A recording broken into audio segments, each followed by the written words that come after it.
We're back with Delia Smith, Dialogue 340. We're on the Delegate to Congress campaign trail. We don't have a lot of time for this segment, but we're going to do one question each. Darren, we'll start out with you. So, one of the questions I want to ask is, well, we talk to everyday Virgin Islanders. They're feeling the pain economically, right? So, one of the things I wanted to ask about things that's driving up the cost. Well, we're not going to go into grocery see too much because that's not your purview. But other things that are affecting us are things like excise tax, us being outside the custom zone, some parts of the Joan Act is making have an effect, and of course with the current administration, the tariffs and the things that go into it. If afforded ability as the delegate to Congress, what's some ideas that you have that you would like to try to implement or negotiate with your colleagues in Congress? Well, I think one discussion when it comes to taxes that I would start, just like how we were successful in getting the rum cover over tax. That's a tax, but that tax comes back to us. Every gallon that is sold in the United States, we receive $13.25. So there's room for more discussion on taxation, the excise tax that you're talking about, for us to negotiate that if those taxes stay with the territory, then it would boost our economy. It would boost our operating budget. It would put more money in more monies in our coffers. And so you really it's just a creative discussion and finding how we could bring more money into the territory as opposed to just paying taxes and that leaves the territory and it doesn't benefit us at all. And so every time we've been successful in arguing for taxes to remain within the district, it has boosted our economy. It's less money that has to come from Washington. And, we're in an administration right now where cutting taxes is an absolute priority for this administration. They've cut taxes with the big, beautiful bill. They've cut, in order to balance, when you cut taxes, you also have to cut social programs. And we're on the bitter end of those cuts. And they have not, they're not done yet. There's still a lot more to come. So the Virgin Islands have to find a way to diversify our economy. We have to bring businesses to our territory. We have to incentivize them, however, to come here, and not just to come, but to stay. We have EDC programs, and, just recently we lost 2 EDC companies that were operating in the territory to the tune of $40 million annually in taxes into our coffers. We can't afford that. We have to incentivize, bring businesses back, expand our global reach. We have to tell them that it's good to do business in the territory, but we have to fix what's broken before we can ask anybody to come here. And so that's why the discussion has to begin with us focusing on fixing our infrastructure, producing more affordable homes so that when you come, you can afford to pay the rent. Having a stable electrical system so that people aren't constantly losing power, losing equipment, losing food and medicine. Yeah. And so, I'm excited about what our future looks like, because just how we were able to bring EDC companies here, we just have to do what we know is successful, what has proven to be successful, and continue to do that and expand on it. And that's really what I would do in order to expand our global economy. Sure. We're also moving into sustainability because you talked about diversification. And I'll just give a little context, right? Because you said that we are in dire straits, and I believe that's really true. A lot of people are talking about, blue economy. I also want to balance that and ask you your opinion, because there's all these different factors that go into the blue economy, right? But there's also that we've experienced extraction and the pivoting of that industry also having good positivity on our economy, but then other parts of our ecology or our health also being on the line. And so when you think about the blue economy everybody's talking about, we also talk about the preservation of our waters as well. How do you see yourself like balancing in Congress, right, being able to bring funding that both supports our natural resources, but also opens up blue economy and orange economy as well? How do we find ways to balance our identity and our resources as well as to push, more business here? Well, when you talk about business, especially St. Croix, I mean, it's really about St. Croix. And so there are many, there's a lot of talk now, for instance, about reopening of a refinery. Okay. And it's a very delicate dance because,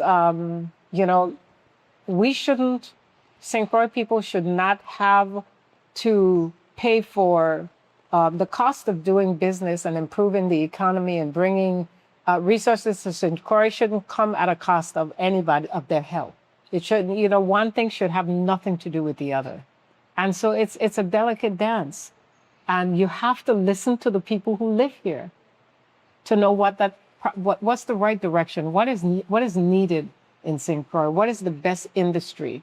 You just can't think about, well, it's going to be, and that's another area, as far as gallons of refined fuel that is if there were a recycling plant that was restart, that's another area that we can say, well, those excise, whatever taxes are collected per gallon, that those funds should come back here. It could be the second form of recapturing any kind of taxation for production in our territory. But is that going to be at a cost to the health and welfare of people in St. Croix? So, it's a balancing act.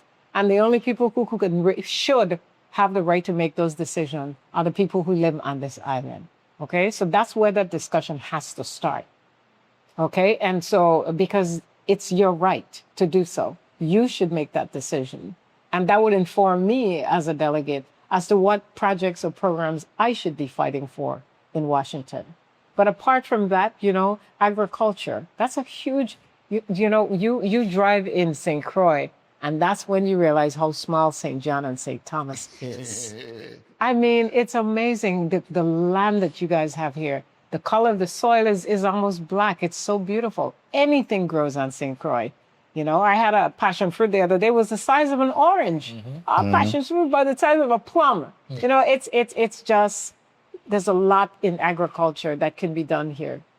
And if that's what St. Croix wants me to fight for, I would fight for agricultural programs to expand the growth of agriculture so that we can feed ourselves.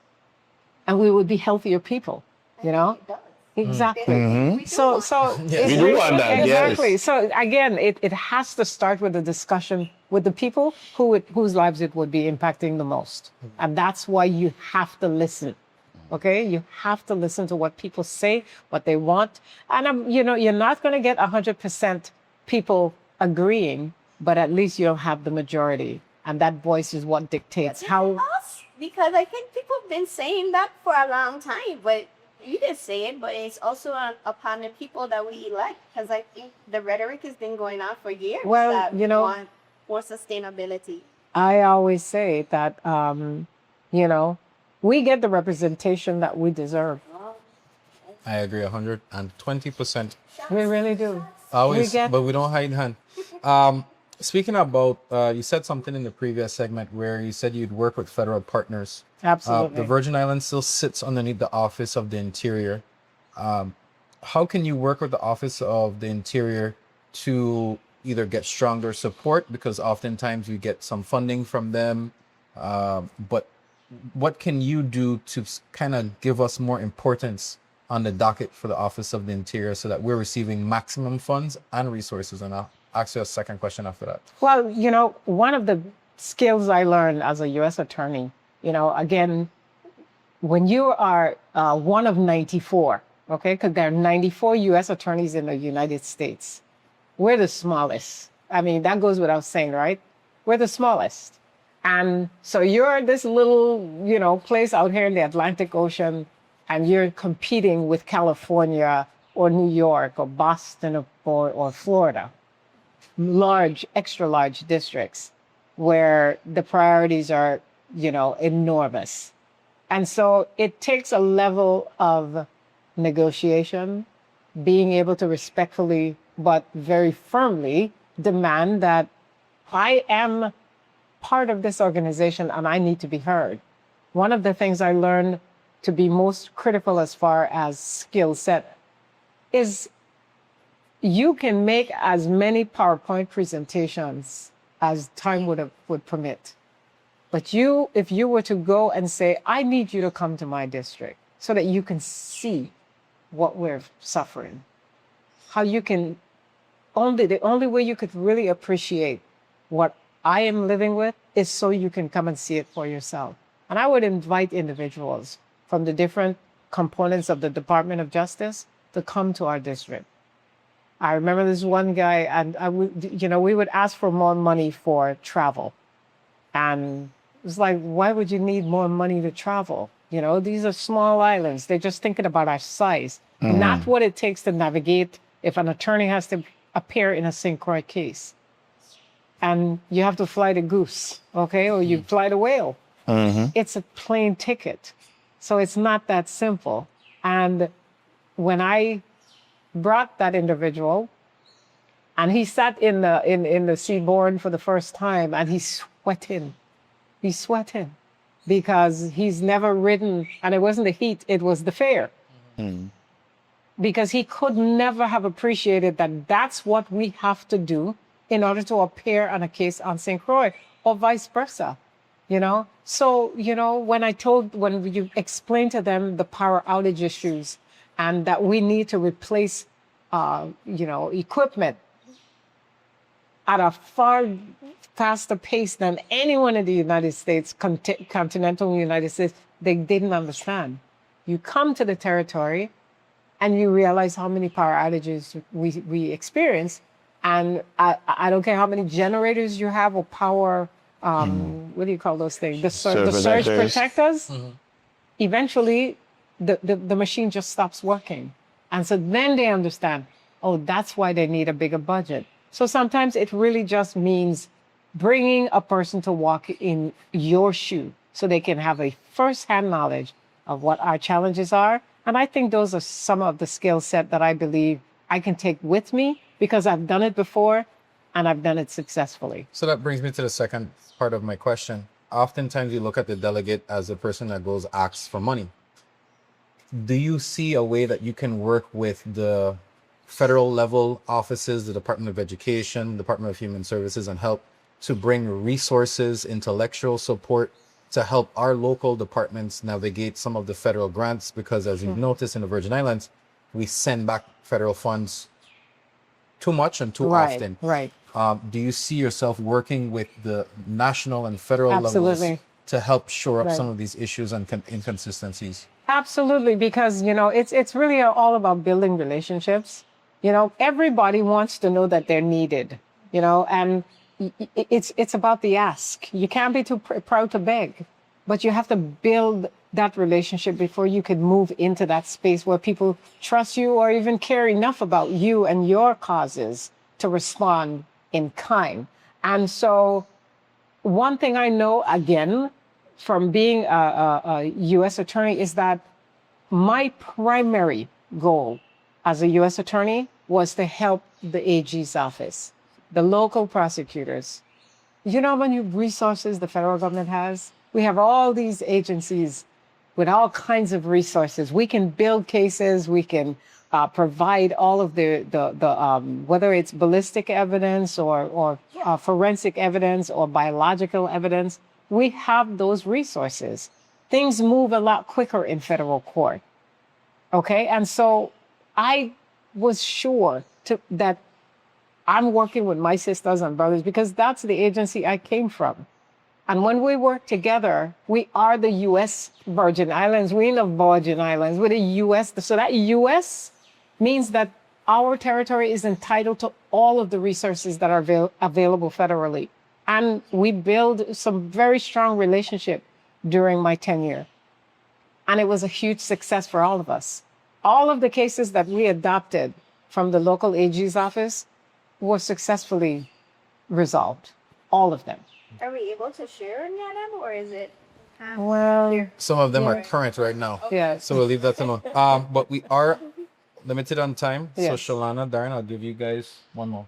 Okay, so one of my questions I thought about is healthcare. Yes. We know majority of the government workers have health insurance and those things, but I'm thinking about the others, as in, unless you have healthcare provided by your job place, and that could be limited, many virginals are kind of locked out of healthcare in terms of insurance. What's the, I don't want to say Obamacare, but what's the actual term for the healthcare?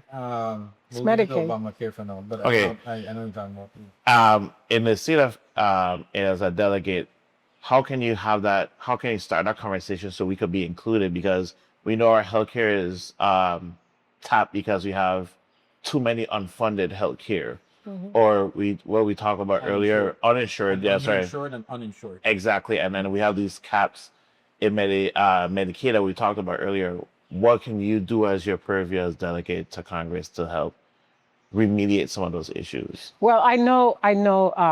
It was extremely disappointing for me that the Affordable Care Act, when it was passed, That's the name did I was not- looking for. that it did not extend to our territory. And I know that our current congresswoman fought for that. But fighting don't just stop because somebody said no. You just have to keep fighting, because the fact of the matter is, people want to be able to have insurance. They don't want to rely on Medicaid. You know, they want to have the dignity of having insurance, but it has to be affordable. And so that fight has to continue. It's dear to me. It has to continue. And as well as, you know, the fact that we're dealing with a Medicaid cap. If you don't have insurance, you go to the hospital, it's Medicaid. Medicaid pays for that, okay? And so the fact that Medicaid is capped at 14 million in a health industry is not a lot of money. So when it runs out, then we're dealing with our own economy, with our own government, and we all know what the conditions of that is. You know, I think there also needs to be a focus on, you know, expanding the quality of care that we have here, because right now, healthcare is tantamount to having a plane ticket, okay? Even if you have insurance, if you have a specialized need, you have to leave the island. Yes. You know, and if you don't have the resources to buy a ticket, then you can't. And so your health just gets progressively worse. And so it's really a situation where we have to absolutely just reform our healthcare system. If we don't have the experts, and that's really one of the biggest problems, we don't have the specialized experts to treat specialized health issues. So you'd have to leave to get it. But if we were to, again, recruit those specialists to our district, expand our preventative care, we have Mobile. There's this Mobile station that I see on St. Croix. We don't have it yet on St. Thomas, where they do diabetes screening. Yes. Okay, and they screen for your cholesterol level, for your blood sugar level, and for your whether or not you have hypertension. Yes. Yeah. Vidco, exactly. That's an exceptional service, because preventative care can help us by giving us all the warning signals early enough that we don't become chronic, okay, with our health issues. So we need more of that, because if there's more focus on preventative care, then there'll be less people needing extensive specialized care that we don't already have. Again, we need to find ways to recruit more specialized treatment here, but we got to fix what's broken first, our infrastructure. It all goes back to our infrastructure. Money's here, we just have to spend it. Get it spent, get the repairs done. Chalana? Yeah, socially, I wanted to move into something that I've been on the legislative floor, and it was able to break down into economic sense, economics, is that if we don't do preventative care for our society that is crime riddled right now. It ends up being an economic burden to us. So it was revealed that it's almost $330 or around that time to house And be an incarcerated. inmate in the Okay. Virgin Islands at this time. And I don't want to look at it in an economic sense. I think that it's just preposterous that we have failed young men a lot, and they have become victims to jail. But in saying that, I want to know about the dollars and the federal monies that we could get, and what's your metrics or what's your goal plan to make sure that federal monies are in preventative care for young persons, young women, and young men. We often talk about on the show. I've got up a PAL. We know that PAL nationwide sort of like was repressing monies for a long time. But I saw a resurrection of PAL in St. John's Festival. Okay. Yeah, I saw Okay. it. So some monies have branched out, but overall, what is your goal to bring more monies in, federal monies in, to have sustainable and continual programming for young people to engage in before they hit the pipeline for jails? Well, one of the things I believe is that it takes more than just money. It takes a community, because we have children, as I said, our absenteeism rate is through the roof. Even economically, our children are not performing at the levels that they should be on their grade levels. They're way below grade levels. And, it's really a community. When I think of what worked in my household, when I was a child, it was an uncle who, as I said, he stood at the front of the principal's office to collect my report card to make sure that I was doing what I needed to do, or else I had consequences. And so it really is going to have to be a community effort that we just take that vested interest in our children. I've been in law enforcement all my career, and it is not easy to see that a young man who has made poor choices ends up in an incarcerated situation. But it is also a balancing act with law enforcement, because that person may have taken a life. That person may have ruined a life. When I did domestic violence cases or rape cases or murder cases, gang violence, drug cases, those are serious, serious crimes that affect our community. So it's to find them at a tender age and save them from poor choices, because that's all they are, poor choices. And when you're in it, there's no way to get out of it most of the time. So I really believe, yes, there are all kinds of federal fundings. Federally, we have Weed and Seed. We have Project Safe Neighborhood. There are My Brother's Workshop, which has been a tremendously successful. I don't know if they have it here on St. Croix. We have that, and also have Chant, which is pushing heritage and nature tourism that has a youth and adult program. We also have LEPC. Yeah, so there's no, it's not that those funded programs are not already here. It's just getting them to become engaged in them, Okay. Well, absolutely. And so you never stop fighting for funding. Yeah. But I can tell you that there are a lot of programs that are intended for, our youths, and they're not taking advantage of those programs. They're not. You mean like our residents aren't taking advantage of it? Exactly. Yeah, so and that's where the community comes in. The community has to be invested. And, all our kids want to be loved and appreciated and protected. And so that's where the community comes in, And so for instance, there's the University Bound program. It used to be Upward Bound, that it's every child should be required to go through University Bound, whether they want to go to college or not, because it's just something to do. Okay, it's an alternative to sitting down home and watching the computer or playing games or being on the street. It's an alternative. And then you have kids with the same frame of mind, and adults who's shaping their lives and their minds and their dreams, And so Yeah, when it comes to money, look, I am never too proud to beg, okay? And, I will fight for all that we're entitled to. And, but I also know that Money, it's money not at it. Yeah, exactly, just have to throw money at it. it's not. Right. It's a community effort. And I know wherever the community shows up, our children are prospering, and making us proud. So we just have to get our community more engaged. And that's something even that I want to do, to do more of. And what kind of organizations are you involved in? Well, I've been so busy working for the last, but Okay. I used to be a board member for the Domestic Violence and Sexual Assault Unit. Oh. For years, I did that. For the whole time I was at the AG's office, the Attorney General's office, as an assistant AG. I worked with the Violence Against Women Act. There was a council that we worked, and then there was also the Domestic Violence and Sexual Assault Council that I worked on. So those were two nonprofits that I worked with. I also worked with the United Way. I was a board member of the United Way. Then Judge Gomez had a program. Judge Gomez was the district court judge. Okay. He's now retired, but he had a program called Kids in Court.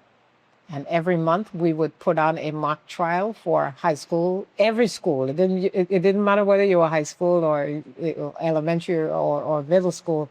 We would invite schools to the court and do a mock trial, and then they could see they all thought it was real, but it was not.